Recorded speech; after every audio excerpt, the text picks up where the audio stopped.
Namaskar. Hello and welcome to PGurus channel. I'm your host Sree Iyer. Today I have Lt Gen Ravi Shankar helping us understand what is happening with China in the recent past. There have been a lot of activity along the line of actual control.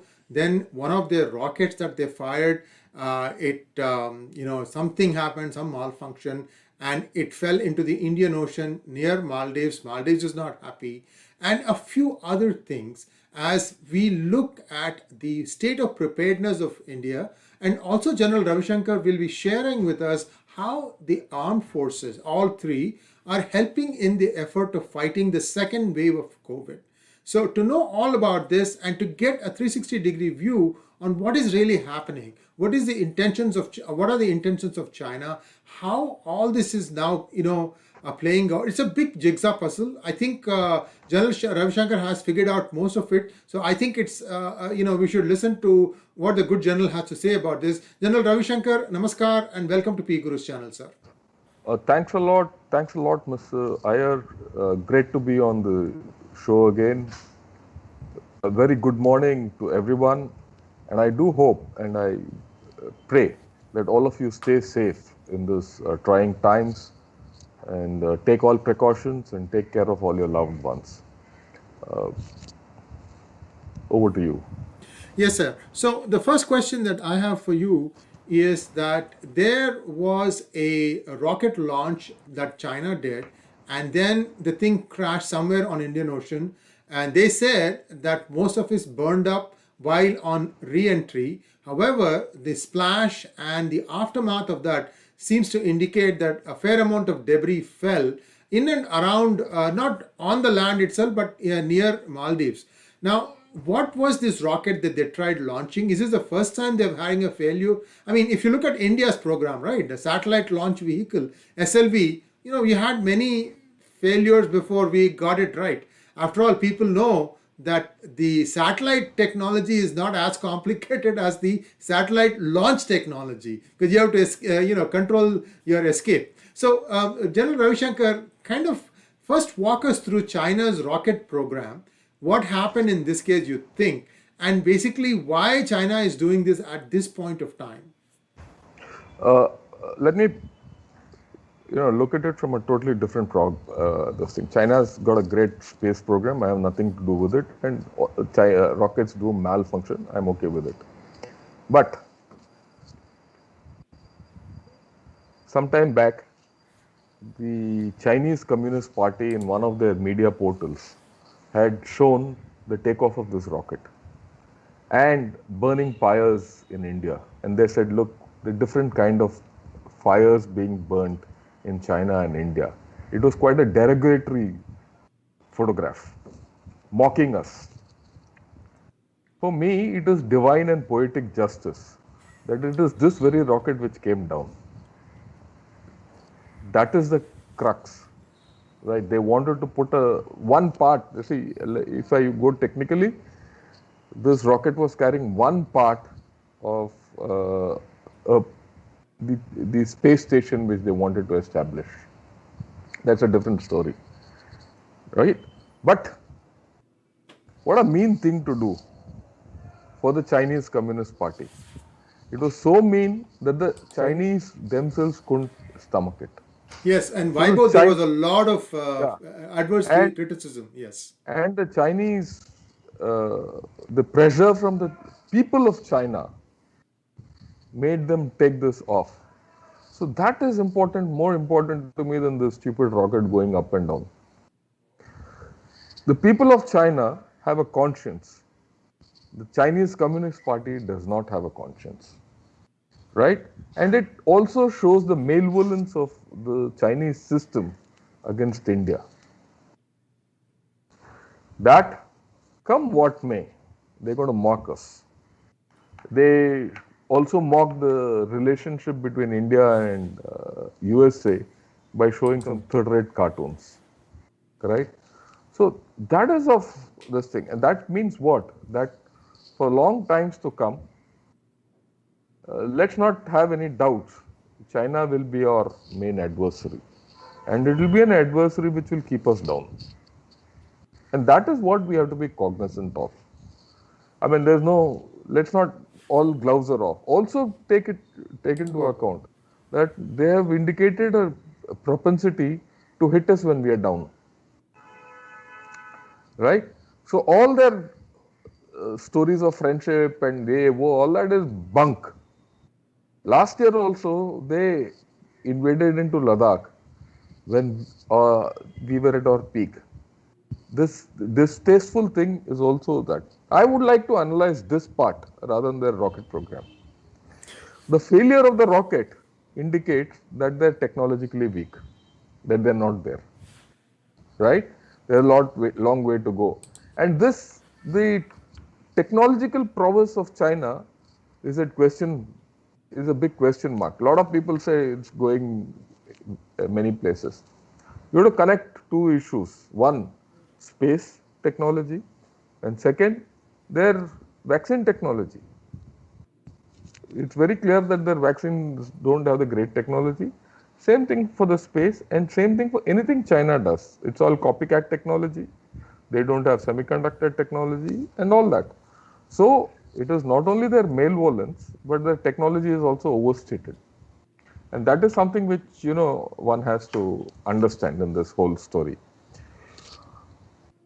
The next thing which I think comes out very starkly in this whole thing is that their leadership has no values. I mean, in your entire life, have you seen any country, no matter how powerful it is, put out such a distasteful photograph to highlight their success and someone else's, failure, or take advantage of someone else's sorrow? I don't think so. At least in my life, I have not seen it. Right? So that leadership is malevolent. And I hope Pakistanis are alive to this situation, because one day they'll do the same thing for Pakistanis also. Right? Okay, so you can't trust them. You can't trust the Chinese. That's the most important thing about this whole thing. Now they're aiming for global leadership. Right? How can you trust a country which is doing such third-rate stuff to be global leaders? Which country will place trust in them? At least not India. And look at what they have done. Last year, when they came across the LAC unannounced, they antagonized 1.3 billion Indians. This act, which hits at the core of every Indian, every human being, disposing of dead, the way they have this thing, I think they've antagonized India for a long time to come. Till such time this Communist Party continues, I don't think India or Indians will ever like Chinese. And this is going to rub off on the entire China. And a lot of people talk about the perception management capabilities of China and how they, ensure that you form opinions, good opinions about China, etc., etc. Their influence operations and all that. This is third-rate influence operations. They have actually, achieved the opposite. Exactly the opposite of what they intended. So those of us who think that China is great in influence operations and all that, we have to do a rethink. There are a lot of chinks and they can be exposed and they can be handled. Right? This is my take. I'm not getting into the space segment and all that, and which will go back. Right? The space station will go back and all.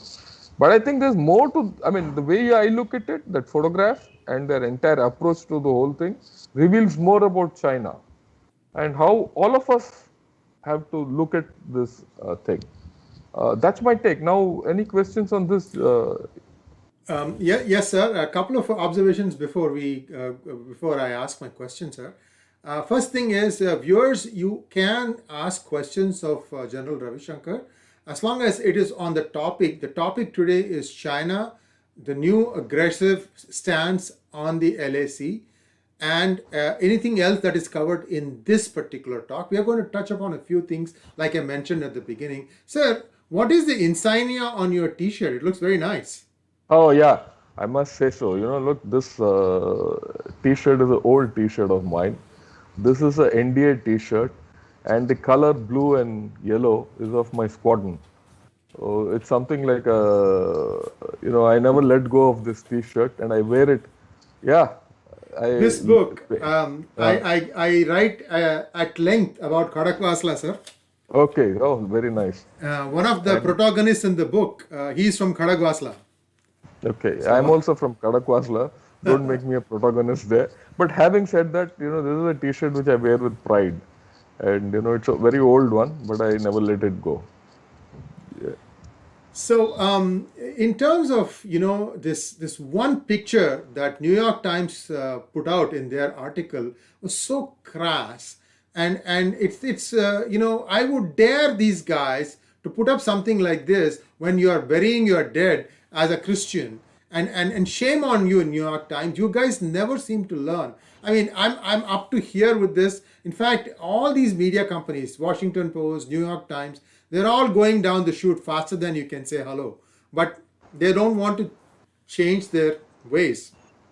Sir, on your opening statement, now Chinese technology, there are more questions about what they can and they cannot do. And what you're saying is spot on, sir. I've said this in many of my hangouts before. See, I have been off and on going to China since the 90s, and I've seen what has happened there as it was most of its bootstrap technology, or the technology that they boast of today along Shenzhen, Shanghai, and even Beijing. All these, the basic things were done by fellow Chinese who were in the island in Taiwan, especially in the technology sector. The Taiwanese that came from there, and they would come 6 months, leave their family there, come here, set up things, then go back. Somebody else would come and take over. And the same thing happened with the Japanese also. I mean, if you drive across Japan, you will see all these huge buildings, old name brands, TDK, JVC, all these things are gone now. Sharp.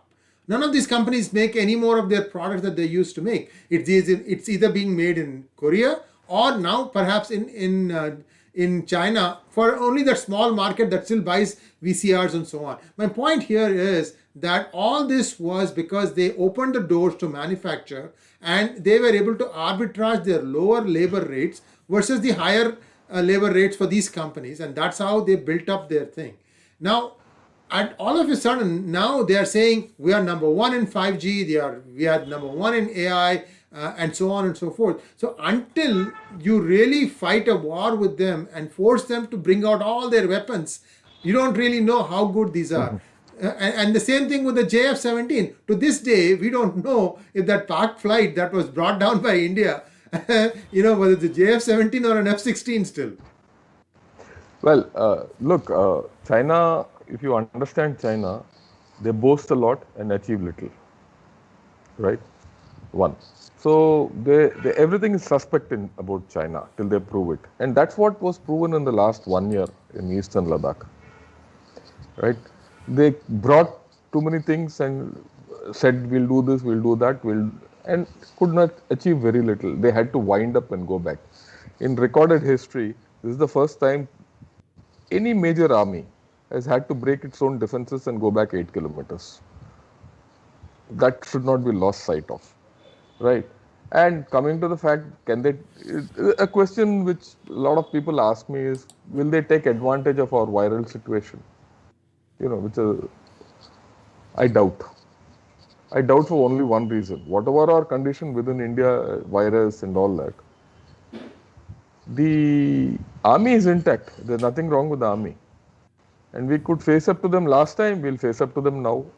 And the levels of deployment across the LAC are the same. So the chances of their achieving anything in this period of time is very little, right? I don't think they'll be able to do anything much. So I'm not bothered whether they get which weapon or not, because in any case it is unreliable. Even their manpower is unreliable, as we have learned. So we'll deal with it. And I'm very confident that nothing will happen. General Ravi Shankar, while touching on the topic of virus, now, we're great at coming up with conspiracy theories, and I want to put at rest something that, I'd like to ask you, sir. You and I have some things in common. We look at data before we come up with, conclusions. What is your take on this whole COVID saga? Because if you go back and look at, say, January 2020, right? I returned back from India on the 21st of January. 22nd, I was in Singapore. Nothing happening there. No questions. Everything was free, going about. And then I think March first week is when US started really getting hot about it. And in that period, China allowed everybody who wanted to leave Wuhan to leave, but China did not allow its own residents who had come for the annual festival to leave Wuhan. So they ring fenced the rest of the country from Wuhan, but they did not ring fence the rest of the world from Wuhan. So that shows that they intentionally spread this thing. They haven't responded to this. What are your thoughts, sir? Yeah, I agree with you. You see, when let's get to the origins. There's a lot of talk about this being a biological weapon and bioterrorism and all that. The way I look at it, the origins of the virus, for me, with whatever data is available and whatever logic I can apply, it is very clear that this virus leaked out of that Wuhan lab. Intentionally or otherwise, one doesn't know. But it is leaked out. It's not come from that market. And it has affected Wuhan. Once having affected Wuhan, and they knew that this was there, I think it was a very deliberate choice that they took. And if you go into history, I think even President Trump mentioned this once. And if you go into the timelines, right, they stopped all movement within China. But they allowed so many international flights to go out. And these international flights went out to Middle East, they went out to Europe, they went out to, USA, both places, East and West Coast. They didn't allow it to go within, but they allowed it to go out. So to that extent, the Chinese are fully complicit in this entire story, right? And then the next thing is they knew this virus. They had the head start of knowing this virus because they were developing it in their lab. And they also had the experience of handling the previous SARS episode. So they didn't share information with us. So to that extent, it is very clear. And they probably would have thought that, look, we have got affected, our economy is down, everything is down. By letting everyone go out, we'll flatten our system so that we don't go down. So to that extent, it's a very deliberate step. But thereafter, the way this virus has spread and it has mutated, right, it is uncontrollable. One day it's going to catch every one of us, it's going to hit us. It's only that when it hits us, will our immune system handle it or not? By then, would we be immunized by vaccination or natural immunity or not is a question. It's going to hit us. So today China has ring-fenced itself and its people from the virus. But one day it will hit them, right? And their vaccinations are not that great. And the kind of mutations which are happening and spreading, it will catch them, right? So it's a matter of time. This thing. So I'm okay. They'll get their comeuppance. So on the virus itself, sir, you have business capital of India, Mumbai, affected by one kind of a mutant, perhaps a different kind of mutant in and around Delhi, and again Bangalore also seems to be affected much. Some cities are a little bit less affected. For example, Chennai. You can tell us, sir, how things are in Chennai. Although there's a total lockdown starting today for I think 2 weeks in Chennai. Tamil Nadu, and so on and so forth. But more importantly, sir, in all these things, as always, when there is a natural disaster, when there is a virus, it is the Indian armed forces that steps up to the plate and does all the dirty things that others don't do. So in this case also, IAF aircraft have been flying in oxygen equipment and all that stuff. Perhaps you can share with us a little bit about what you know from your own network on how many things that are happening where the Indian Armed Forces also are taking an active part in helping the country and helping the people to breathe easier, literally and Right. figuratively. You asked two questions, one about the Indian Armed Forces and then the spread of the virus, Yes, right? right. Okay, so I'll first tackle the Indian Armed Forces and then we'll go to, you can ask me back on that question. Sure, sure, sure. The Indian Armed Forces are totally committed to, help anyone out on this virus business, right? The Air Force has been doing a lot of trips to ferry oxygen from abroad and any kind of logistics movement, everything, right? And so is the Navy. The Navy has also gone to the Middle East to get oxygen tankers, right? So that emergent situation they've been handling. As far as the Army is concerned, the Army has done two, three things. One, its entire medical fraternity is fully deployed in the virus, right? Complete. Right. It has also established a few hospitals for the Delhi government and for in Varanasi and in Gandhidham in Ahmedabad, near Ahmedabad. Right.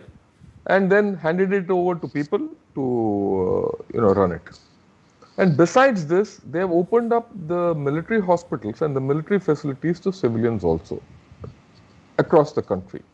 Now, in doing, there are two issues we have to take care. The armed forces have ensured that the basic fighting capability and requirement of medical services for any situation which arises on the border is kept intact. That can't be compromised. And taking into view the situation across the LAC, that is intact. That's how our military is intact today. Our military power is still intact. So over and above that, whatever capacity it has in the hinterland, in peace areas, that has we are helping people. We are also helping people in a lot of logistics issues, which hasn't come out. Okay, so that is there, and some of our top doctors are also part of the committees to forecast things and do everything. So to that extent, that is also being looked at. Right. Then the question comes, how much can the army do? I mean, the army has got only finite resources. And like I said, finite resources because of the prevalent situation on the border. And also, it's only meant for a finite population. And these resources are meant largely for healthy people, not for epidemics and things like that. To keep healthy people better healthy and trauma cases and all that. Okay. Okay. The second part of the army commitment to all this needs to be understood. Whenever there's been a disaster in the country, the armed forces have responded without any question. But the difference between the other disasters and this disaster is slightly nuanced. Other disasters, like take a cyclone or a rail accident or whatever, it's finite 1, 2, 3 days, and predictable and repetitive, right?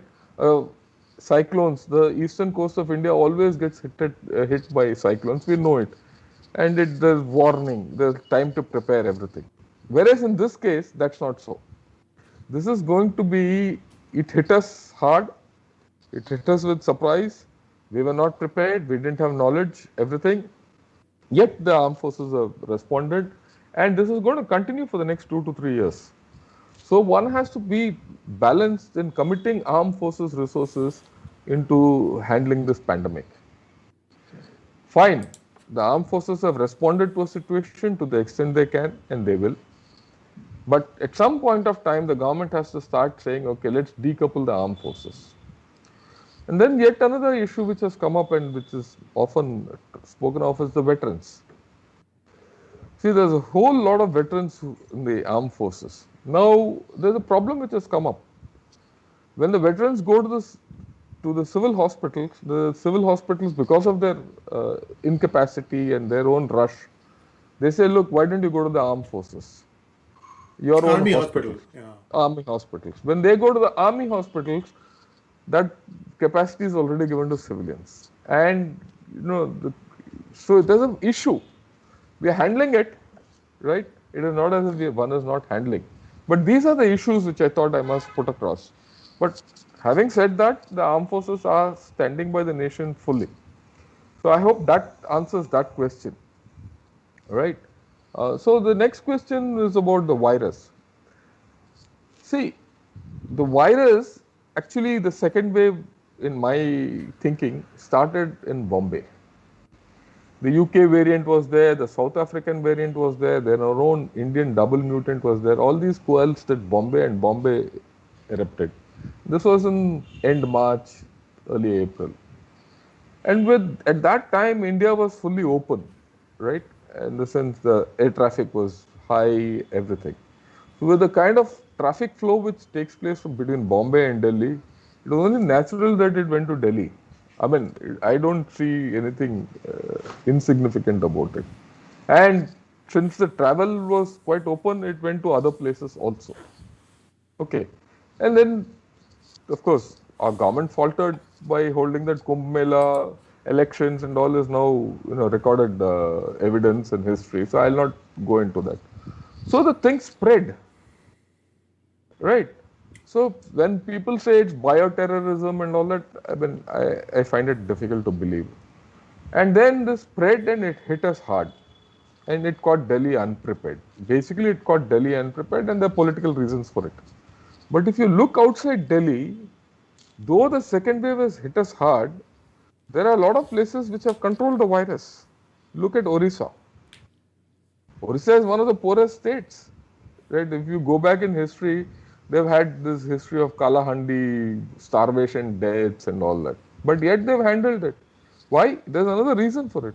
Orissa has got a tremendous disaster management system because of they being hit by cyclones.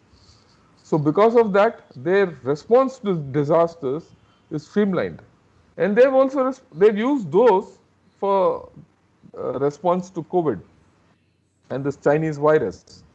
So as a result, you'll see that the entire state of Orissa, despite being poor and everything, their deaths are only in double figures. They have not even touched a triple figure till date.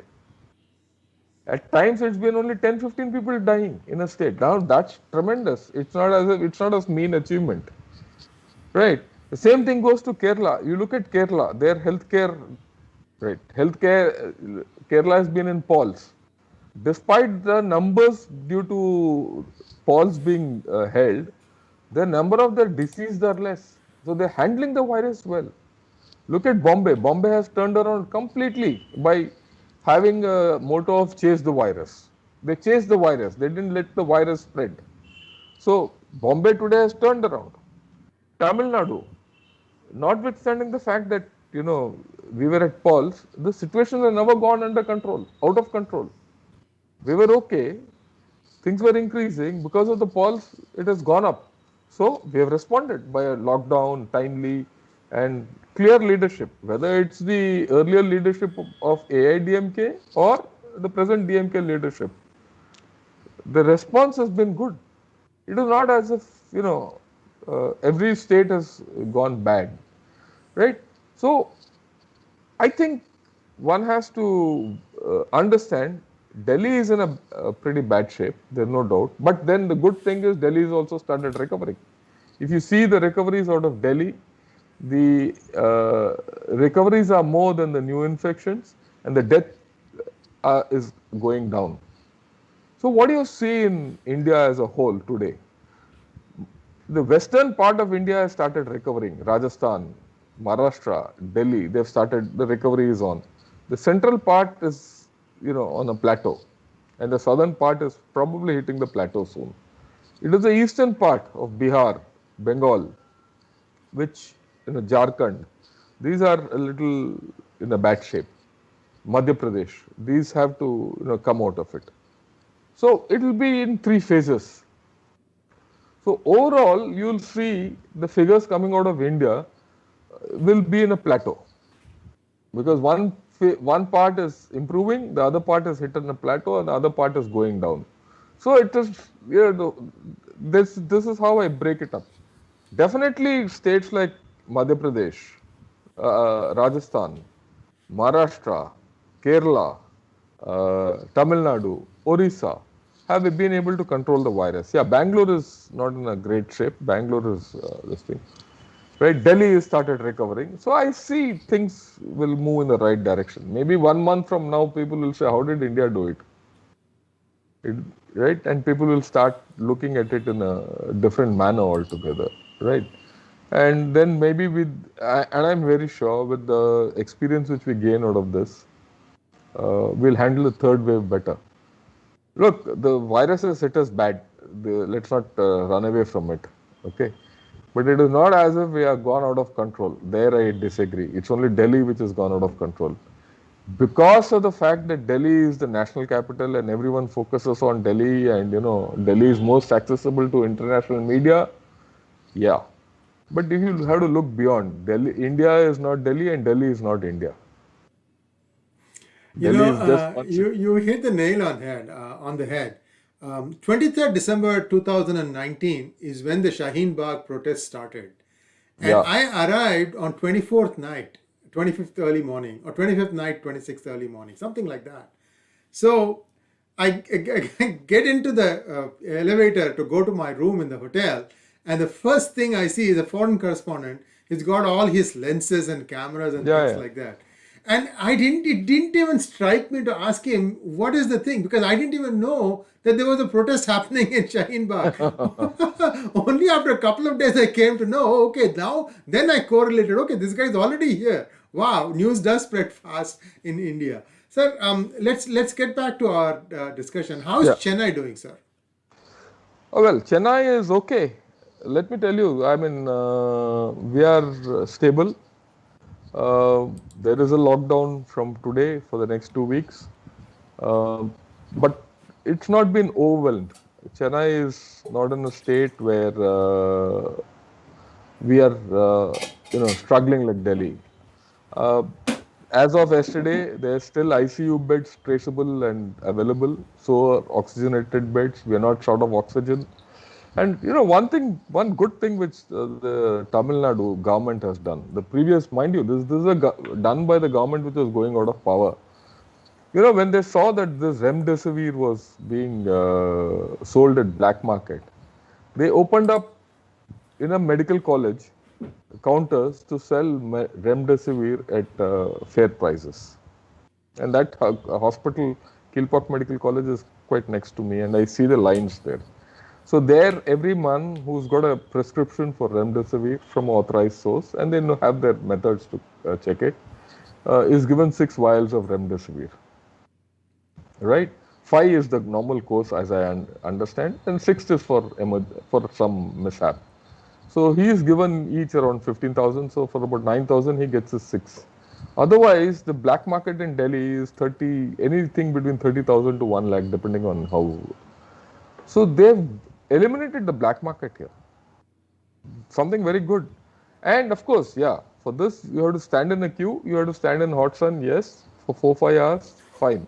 But at least after you stand, the common man has access to remdesivir. Such things, I've just given you one example, right? The same thing they're doing for oxygen and other things. And of course, there is a black market for oxygen, I must say. But they're pretty transparent in their bed availability and all. It's not as bad as in Delhi. And that's why with the lockdown which is happening now, I'm sure things will improve. Viewers, a couple of things. I think we're ending our discussion part, and we'll be going to question and answers. If you like this format, do let us know. It is 10 a.m. in the morning, and tomorrow we are featuring Suhail Seth, who's going to be talking about a slightly different topic based in and around Delhi. This is just to try and see if we can keep you occupied while many of you are now forced staying at home, having gotten used to going to work perhaps. But again, this is more because there's so much news happening that we are doing this. But General Ravi Shankar, my overall question is this: China trying to exploit India when India is down or it has its hands full with a virus. Surely this is going to bite them back also. Their vaccine is not very effective. They've come up with Sinovac, that was not effective. Now they have a new version called Sinopharm, which they are trying to get validated in many countries. When is it that it's going to do like a Bhasmasur effect for them, that it's going to attack them? Look, you'll have to look at China in a little longer term. Whether the Chinese virus affects them themselves or not is a moot point. We don't know. Maybe in the next 1 year, 2 years, we don't know. But there are other issues of China which are going to hit them harder. One is their own population, which is decreased, and they've done their census, and they were to release their census data, which they have not. So that's going to hit them hard. That's going to hit their economy hard. And for a communist party which is only focused on economy, plus the fact that this entire business of virus, the way it is playing out, and plus the bad vibes they are gaining all over, and also the fact that today EU has stepped out of that, is almost stepped out of the trade deal which they had 6 months back. And the EU and USA and all the democracies, aligning with each other.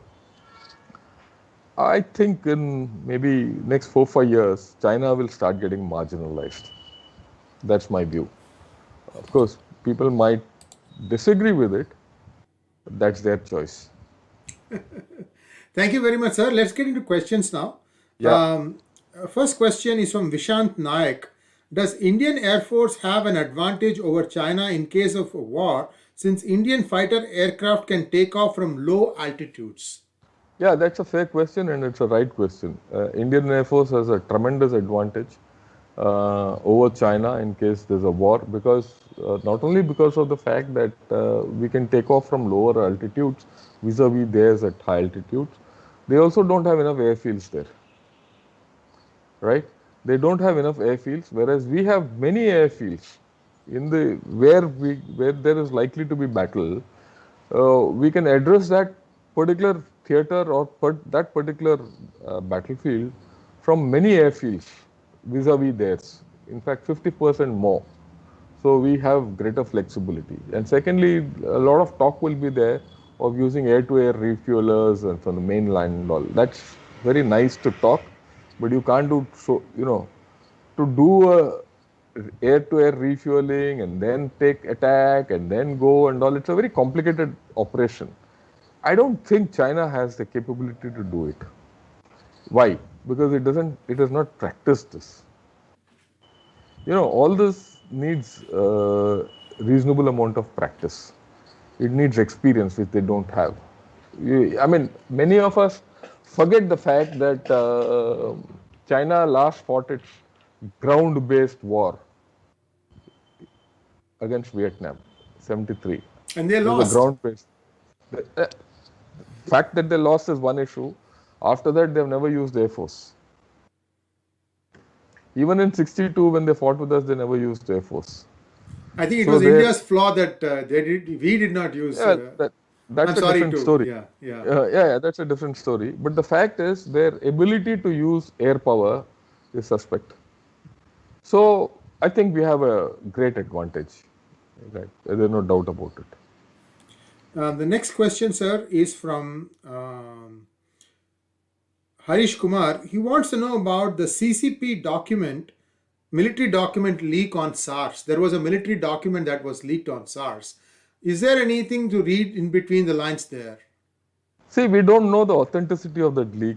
We don't know the authenticity of that military document. We don't know whether it's a purported leak or a deliberate leak. So it is speculation. There are people who are coming out with theories that it is bioweapon and things like that. Who knows? And the behavior of the virus doesn't suggest it's a bioweapon. It just goes anywhere it wants. It's quite democratic. It spreads its democracy pretty fast. So, and it's 360 degrees. I don't think that is, that's speculation. What are the hard facts? Hard facts are it originated in Wuhan, wherever you want to like. I mean, it hit Wuhan first.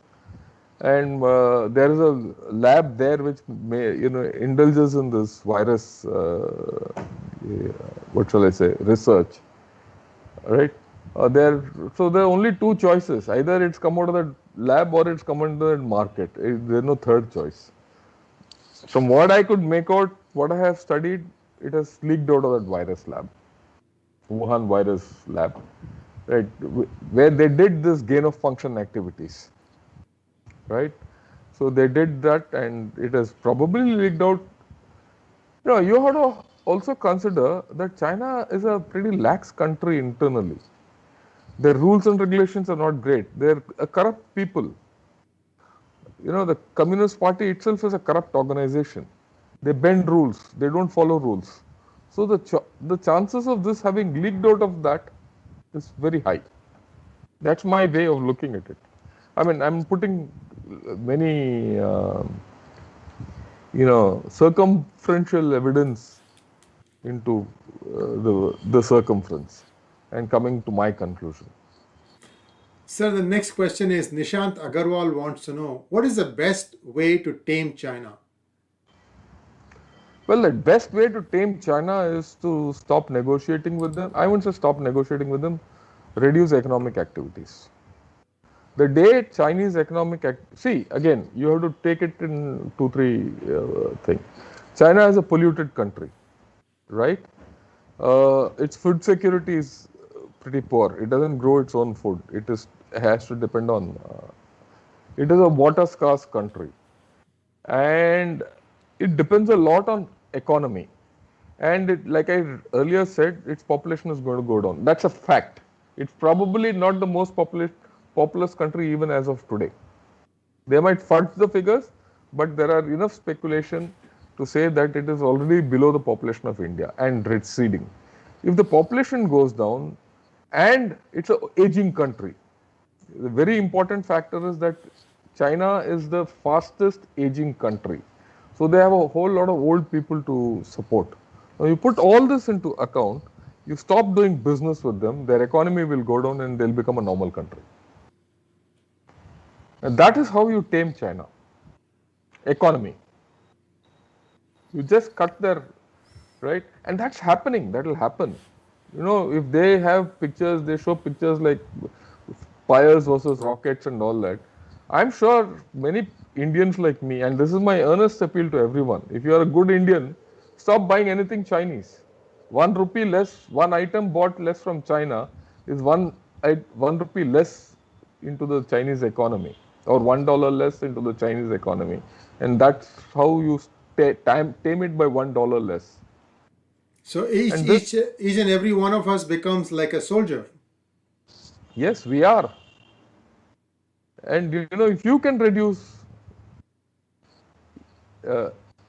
buying Chinese items, you'll start taming them. It's in your hands. It's not in my hands.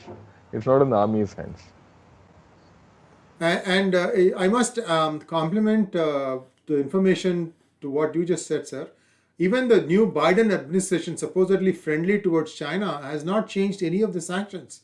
There's only talks going on. But the last time the talks were there face to face in Alaska, it was a very acrimonious talk thing. They were shouting at each other. And this is a new administration just finding its feet, yet they had a preponderance of evidence that showed the complicity of China in doing a lot of things that would not pass muster. So I'm with you, sir. Please go ahead.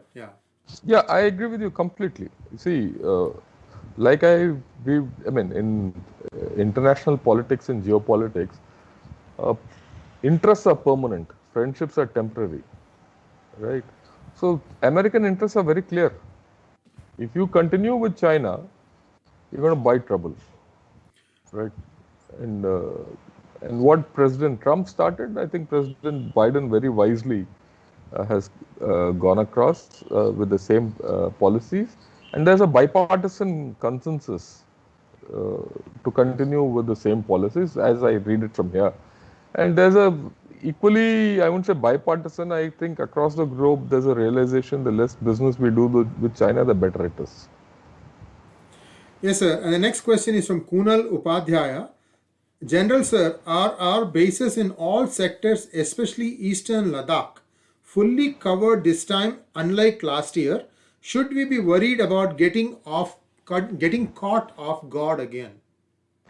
I don't think we'll get caught off guard again for the simple reason that what has happened, I mean, in eastern Ladakh, the in Pangong Tso and the Kailash range area, those who were in eyeball to eyeball contact have withdrawn. The rest of the troops are there. Withdrawn doesn't mean that you just vacated the area and doing nothing. They will be under surveillance, they will be under observation, and there are meetings happening. So the chances of getting caught are very less. One. Number two, also knowing that you know we don't trust China anymore at all. Or people would have also said, okay, if China does this, we will do this now. We would have, you know. Uh, so if they do something, I'm sure we will do something else. We'll now be proactive. So to that extent, I'm sanguine. I don't think anything will happen. Sachin Sharma wants to know how true is it that 5G testing is one factor behind the rise of cases? As even armed forces are going to develop 5G technology, and India has kept China out of the 5G bid but has allowed other countries. So, is there a 5G correlation with this virus? No, I don't. There is no correlation. Yeah, there is a correlation because of the Chinese virus. We banned 5G from India. That's a correlation, very clear. Chinese 5G, right? Yeah, Yeah. I'm talking of Chinese 5G. right. We've banned the Chinese 5G. Yeah, I must talk a bit about the own 5G. We have a project in India to develop our own 5G, right? Um, but at this point of time, it's not matured. So we are looking at foreign collaboration. But having said that, I think we are still far away from even getting 5G. It's only trials. Trials will go on, things will go on, and so many things can get off uh, off the table for many issues. So we are at the starting point of 5G. The next thing is, which we have to understand, and many of us in India we realize, we have not exploited 4G fully.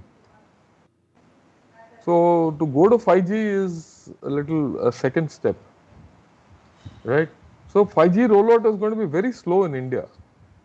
And the third point, the aspect of this is, do you need 5G in India? Right? I mean, you have to be clear. Technology is damn good. Having the latest technology is damn good. But the best technology is effective technology. What is effective is the best. Even if it is first generation technology. Even if it is no technology. The effectiveness of a technology in a given situation is the thing. And so I don't see 5G being universally adapted all over India in a hurry. It will be in niche sectors like military, right? Even in the military, we are not fully ready for it. Let me be very honest with you. So it will take time. So we are in baby steps. And more importantly, 5G has not been rolled out internationally also. So why the hurry? This True, is sir. over the horizon. Yeah. This is over the horizon. What's the hurry? Just because Chinese keep saying 5G, 5G, 5G, we don't know the efficacy of that there. Darwinian Chimp wants to know, General Ravi Shankar, can any punitive action be initiated at global level after the coming out of explosive documents of Chinese generals discussing biological warfare? Again, biological warfare, I will contend because I don't agree with this. Because we don't know the origin of these Chinese generals and discussing. And let me, right? So this thing. But punitive action, what punitive action? The best punitive action is cut off their economy. You don't have to fight with China all you have to do is, look, and the shift is very marginal.